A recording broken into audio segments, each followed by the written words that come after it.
chairs. We're not going over this again.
Today is April 18th, 2018, 3 p.m. Mountain Standard Time. We're in NCTV's television studio in the heart of Oil City, Wyoming. We're in touch with the world. We'll tell you the what up with what's up. I'm film and television teacher Mr. Madzi, and here are Hunter Bullard and Elijah Calise. Good afternoon, NCHS, and welcome to NCTV. I'm Hunter Bullard. And I'm Elijah Calise. Welcome to NCTV. We have a great lineup for you today, but first, we need to say a few words. Recently, NCHS teacher Mr. Weaver passed away. He was a great teacher, loved by many, and he will certainly be missed. And we'd like to have a moment of silence for him today.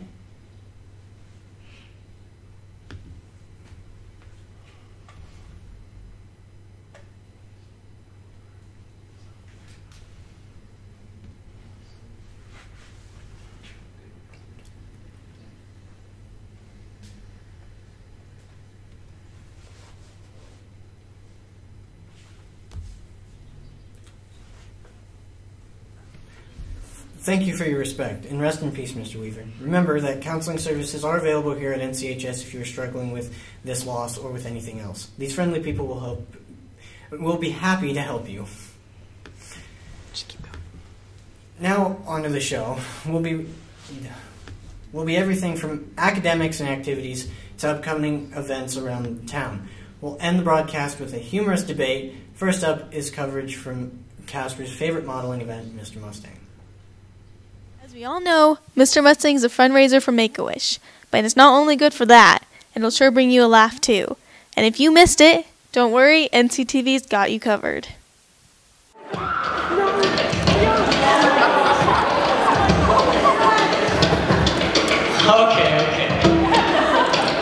I see what's happening, yeah. You're face to face with greatness and it's strange. You don't even know how you feel. It's adorable. It's nice to see that humans never change. Open your eyes, let's begin. Yes, it's really me, it's Maui, really. I know it's a lot, the hair, the bod. When you're staring at a demigod, what can I say except you're welcome?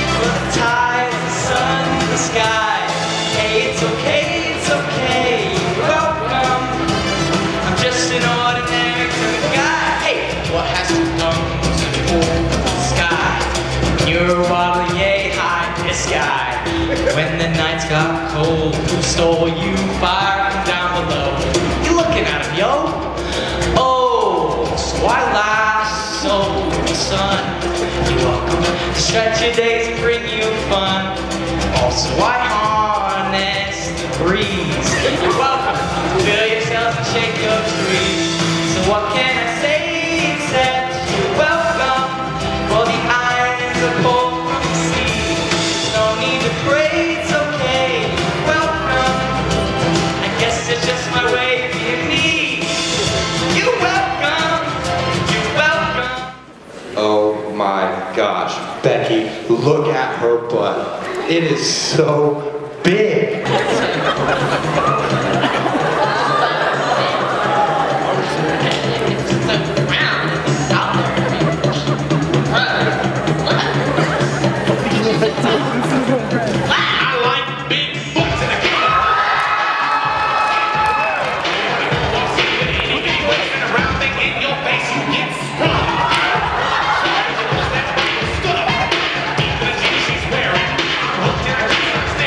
It's really fun, and I love all the guys that are doing it, and I think it's really fun to just dance.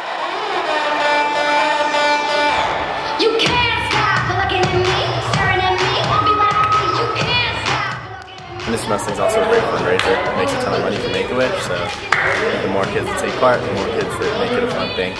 That's better for the Make-A-Wish kids. So.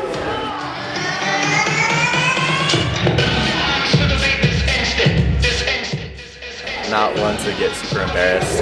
I think the audience members know that it's for a good cause, that we're all just kind of having a good time. Do I care about winning? Yes. It's a competition, so I want to win.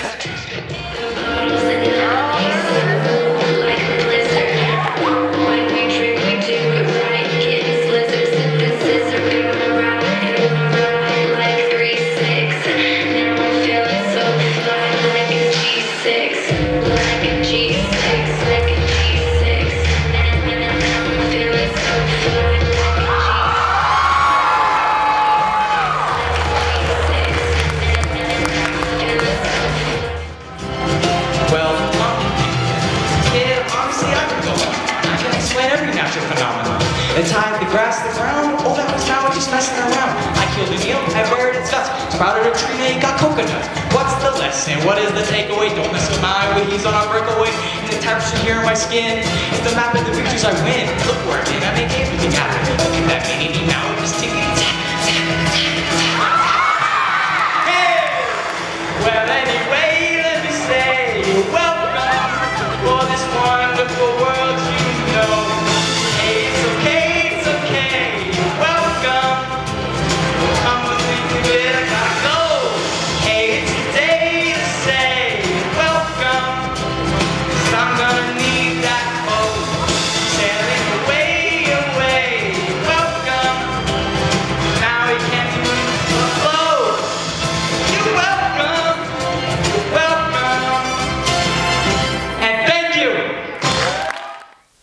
Good job to all the boys who participated in Mr. Mustang, and congratulations, Streeter. This is Morgan Vanetti signing off with NCTV. What can I say except that was awesome? It takes real bravery to do all those stunts on stage, so kudos to those guys. The Casper Youth for Change is also celebrating a show of bravery by holding a 1-year anniversary of the Live and Let Tutu event. Let's take a look at what's going on.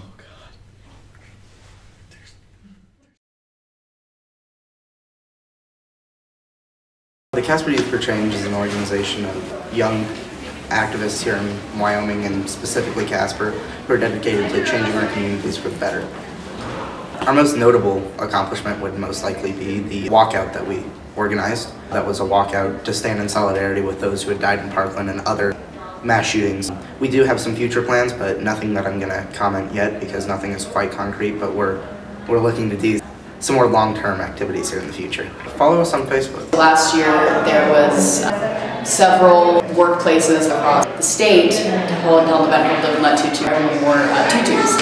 And we are holding the same thing, but here in Casper. The Live and Let Tutu protest is in response to Mike Enzie's comments almost a year ago exactly. It will be on the date that we were doing it, which is April 20th. Senator Enzie went to Grayville High School and made some very derogatory comments about gender non-conforming people and about gay people, and saying that if a guy goes to the bar wearing a tutu, he's just asking to get hurt. A student asked him, what are you doing in the state of Wyoming to protect gay and LGBTQ rights? What it really is about equality in the eyes of the social commentary. It's the sort of fragile masculinity that we have that surrounds the gay community and that we try and use as a weapon against them, when in reality it's not even a double-edged sword, it's just a razor we have pointing towards our own society. So, in response, we're having as many people to wear tutus to show them that these comments shouldn't stand. Gay people are people. So anyone who wants to wear a tutu, go to work, go to school in a tutu. The Casper Youth for Changes event takes place on this Friday, April 20th. Simply wear a tutu to school to show your support for this great cause. You may also know the Casper Youth for Change as the group who did the walkout to advocate for school safety. With recent instances of school intruders and school shootings, the administration is always coming up with new ideas to keep the students safe.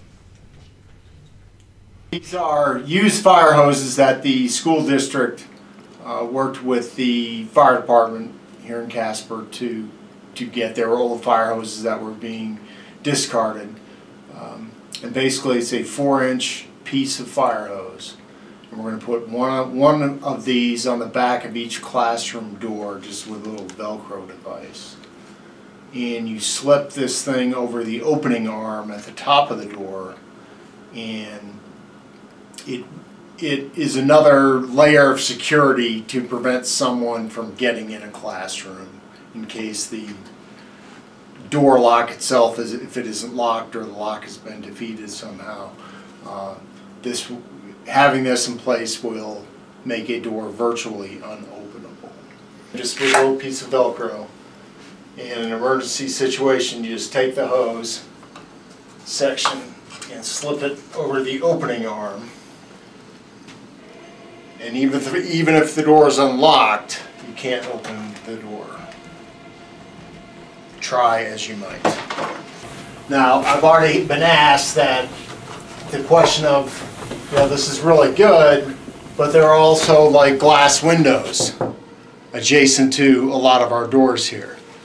And what's to prevent someone from just breaking a window and coming in a classroom? And that's true, but studies have shown in previous incidents where an intruder is in a school, people like that aren't interested in breaking windows. They want to open a door, go in a classroom, and then get out as quick as they can and go to another classroom. So if a door is locked or if they can't open a door, they pretty much move on and move to another room where they can get in. So although glass windows do make things a little more vulnerable in those sort of situations, again, intruders aren't worried about going through a window. They want to go through a door. Going through a window takes too much time. We would like to thank the administration and school resource officers who are working to keep the students and staff safe. It's very important to keep safety as our first priority. Now we go to a class who's keeping financial safety as their first priority. The NC Financial Literacy classes did very well in the nationwide budget challenge. NCTV brings you the latest. I wonder how expensive this equipment was. I would like to buy that for me one day, but first I would have to learn how to manage my money. And you know who knows how to do that? Mr. Wright and his financial literacy class. The $800 budget challenge teaches students how to manage their money. And the simulation is basically all of the things that adults have to do on a daily basis with their money. Students at NC that are in financial literacy participated in, and there are students throughout the United States that participated in it as well. And in our particular simulation, there were over 33,000 participants across the United States. There were 1,367 classes that were in the simulation. So it's taught me to be a lot more responsible with my money, so like budgeting, planning ahead, see how much money I'm getting so I can adjust my 401k account to pay all my bills accordingly, have a protection on for credit cards, stuff like that. And we got robbed once, so we had to have money to replace that, and then our roommates didn't come through on rent. So it's just like real world possibilities that came up. So I think it taught me a lot about responsibility and like how many decisions go into paying for stuff and how they can affect you. Students had a car loan, students had a student loan, they had to use a credit card, they had to make a choice on what type of bank to use. They had to pay cable, they had to pay internet, and those bills came periodically. And students responsible for paying for those, they were given a paycheck every 2 weeks, and they had to invest into their 401k, and it's really a detailed simulation that's realistic, and it lasted for 3 months. I struggled with the credit card. You'd buy like $100 worth of like gifts and apparel, like which something I wouldn't do. So like you'd have to be ready for unexpected events as well. It's taught me to be a lot more careful and considerate of where my money goes. So if I set aside $100 for credit card, then I can put blank, blank, blank into different bills. It's a great way for them to learn to understand how it's going to be in real life. So they get, when they make mistakes, they get penalized. They get charged fees, just like in real life. When they do well, they get rewarded. So they get extra money into their 401k, and then they get points based on that. So they gain points when they do wise things with their money, and they lose points when they do unwise things with their money. It gives kids experience. They kind of know what to expect when they get out in the real world. It's not just like a big surprise. I think it's necessary because otherwise you have people who don't have this experience, and it really helps you. It shows you how to save money, it shows you how to pay bills, it shows you all the financial tools you need in order to graduate. You know, with 1,367 classes, it's pretty cool that they were on top. But I mean, to have that many classes in the simulation, for us to have the highest average, it's just a cool thing to know that we have students that cared enough to try and then to persevere, because quite frankly it wasn't that easy all the time to participate. Well, congratulations to those students who got first in the nation. And good luck to those students next year who are also going to participate in the H&R Block Budget Challenge. This is Morgan Venetti signing off with NCTV.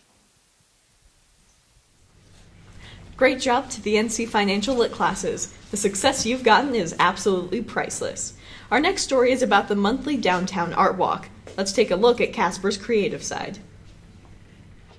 Hello, I am Ken Hodgson with NCTV, and today I am here at Art 321 to talk about the downtown art walk. The art walk has affected me as an individual by me. It's built my confidence as an artist, and it's nice to chat with people of the local community, and it's nice to get their feedback on my work, and so far it's been really positive, and I like to see my pieces on other people, and it's nice that when I do talk to people why they're purchasing these pieces, and a lot of times it's for gifts for family and relatives, and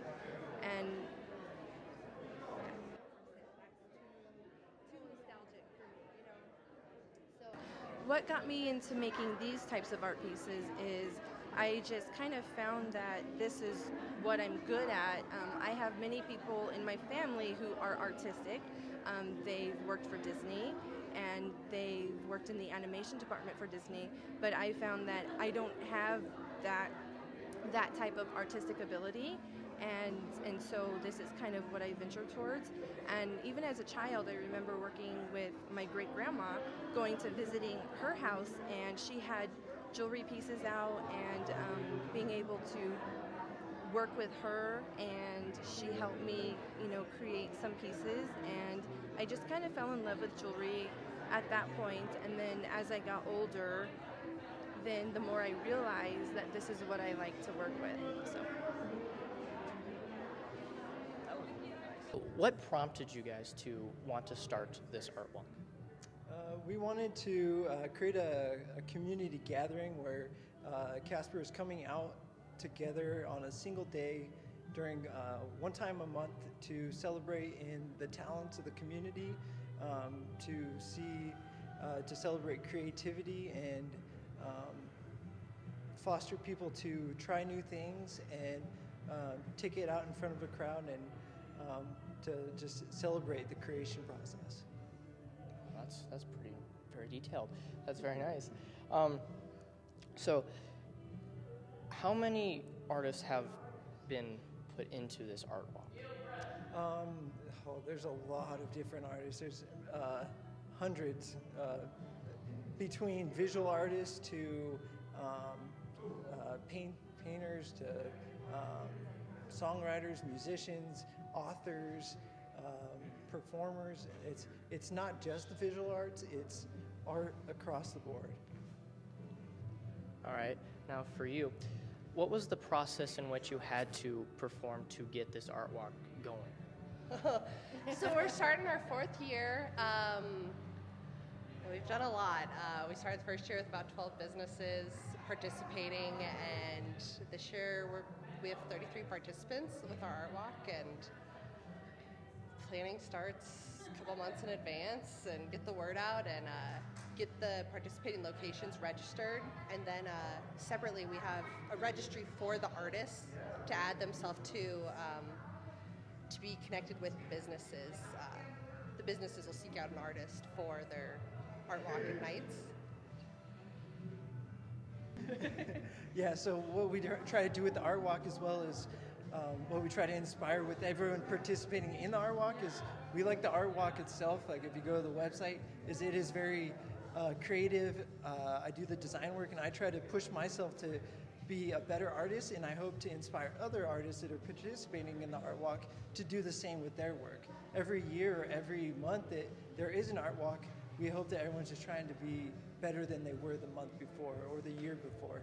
And it's just this continual progression of trying things, seeing how it works, making mistakes, failing, and learning from that, and trying to push forward and see what you can produce to be better. This has been Cannon Hodgson with NCTV, signing off. That was a very interesting story. Remember to go downtown next month and take a look at the art walk. Now, to more artistic endeavors here in town. Do you want to learn how to play the ukulele? Do you like music? Well, Crescent Moon might have the event for you. Let's check it out. Here's the cool part about Real Bump, okay? All you have to do is do the C chord. That's basically it. So strum, strum, strum the C steadily with me. So we got that right. Okay, we could also... Crescent Moon Cafe had an open mic preceded by a ukulele night. Here are some of the best clips of the night.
Crescent Moon Cafe is having this open mic night every Friday at 6:30 p.m. Come on down and have a good time.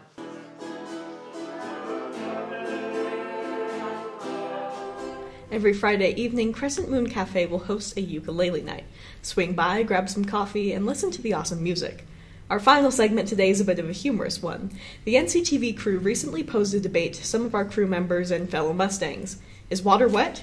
Here are the opinions of some of those people. I don't think water is wet. I think that the definition of being wet is having water on you, so I don't think water itself can be wet. No. Like what? Okay, so water in itself is not wet, but if something goes into water, then that thing is wet, but in itself, no, water is not wet. No, water cannot be wet. If you look at the actual definition of the word wet, you're going to see that it talks about a surface being covered or saturated with liquid, but water cannot be covered or saturated with itself. Therefore, water in and of itself cannot be wet. If, see, like, you have a cup yay big and there's water up this high and there's like water right here, then yes, that part of the cup is wet. But in itself, no, water is not wet. Water can make other surfaces wet, so like if you spill water on the counter, you say, oh dang, I got the counter wet. Or if you go outside in the rain and your hair gets all wet, oh dang, my hair got wet, now I gotta go dry it off so I can look nice when I go out tonight. But when you throw water droplets onto water, it just becomes part of that liquid's properties. It doesn't have... like the water droplets don't just sit on top of the surface of the water. That would make the water wet, but water is not in and of itself wet because it cannot be, again, covered or saturated with itself. Those are some pretty interesting opinions. Who knew this would be such a popular debate? So, viewers of NCTV, what are you thinking? Tell us in the live chat to the right of the screen. It's great to be back after our hiatus. Making short films is great and all, but all of us at NCTV really love connecting with you, the people of the school. Thanks for tuning into NCTV this Wednesday afternoon. Make sure to like, subscribe, and definitely click on that bell icon so you know when we're live again. I'm Elijah Calise. And I'm Hunter Bullard. Good night, everyone.